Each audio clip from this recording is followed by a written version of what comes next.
our second video on the close reading, how to close read a poem, we're going to focus on literary devices and techniques. Most poems, as a general rule, are going to use some devices or techniques. It varies from poem to poem what they're going to use, but what I put up here in this list, as you can see here, are some of the most common. So in order to really understand how this particular poem is using the literary devices and techniques it is actually using, we are going to have to read our poem through, and then we'll come back and take a look at the primary literary devices that are at work in this poem. So I'm going to go ahead and read the poem in its entirety, and then we're going to consider the major devices and techniques that we can see here.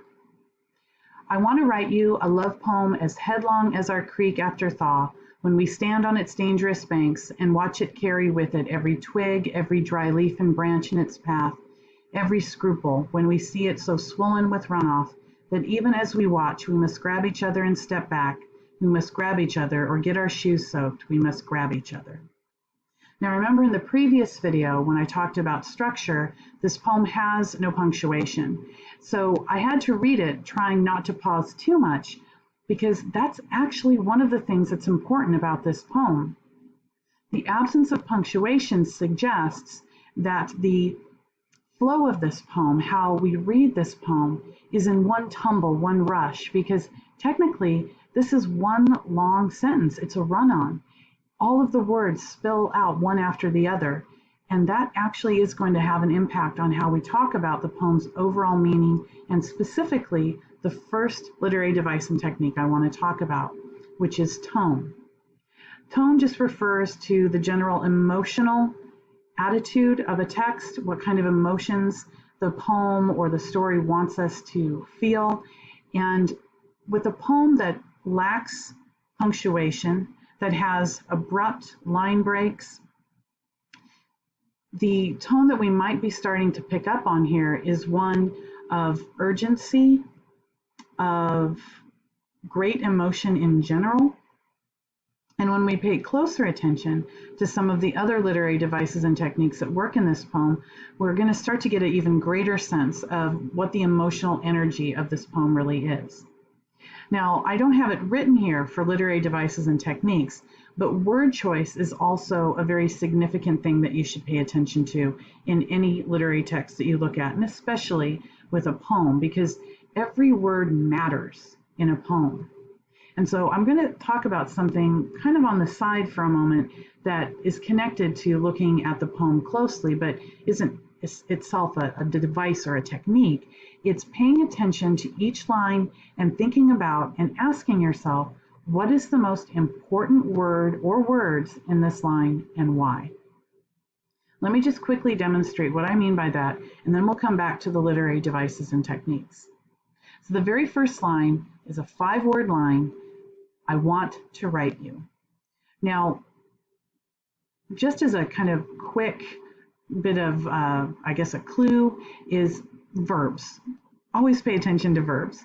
Verbs are always giving you a sense of intent, of action. So verbs are usually going to be pretty important. Think about the verbs that are being used in your poem. And in this poem, we have the verbs want and write. Want suggests intent and desire. And write tells us more about what action is about to happen. But to complete our kind of close analysis of the words that are important in this line, there are 2 other words that are important, I and you. And this connects us actually to point of view. This poem is a speaker poem, a first-person poem where we have an I, a speaker. And at this point, very early on in the poem, we don't know who the speaker is. We don't know if it's a man or a woman. We don't know how old they are. But we do know, as the first line tells us, that there is some intent. They want to write. And then there's the you.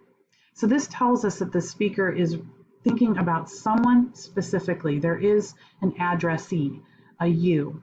But like the first person, the I, the speaker in this poem, we don't yet know who this you is. It's as we collect more information as the poem progresses that we start to understand that the I and the you are in a relationship. and that the I expresses a desire to write a love poem to the you.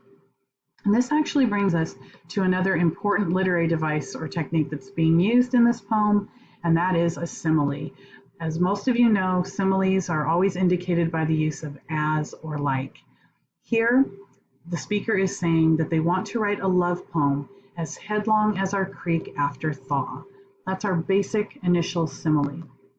Now, if you don't recognize certain words like headlong, for example, that's not a very common word that you see often, or a word like scruple, look your words up. Make sure that you understand the usage of every word that you see in a poem, because again, every word matters.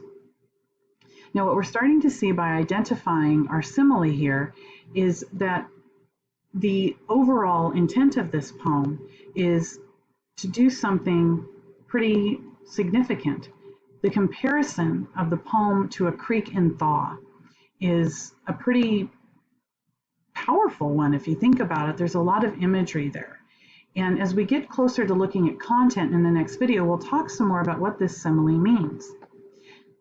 There is one more thing that I want to mention before we wrap up with this particular video, and that is tone. Not tone, pardon me, but repetition. Because this is a poem that actually has some very noticeable repetition, and you definitely heard it as I was reading the poem and coming to the end. We must grab each other, we must grab each other, we must grab each other. Again, these are not arbitrary things. Think about every word, think about repetition if it occurs and why it's there, because all of this is going to help us to understand better what our poem is trying to tell us. So again, literary devices and techniques is the next thing that I want you to look at as you're slowly breaking down your poem and getting a better sense of what it means.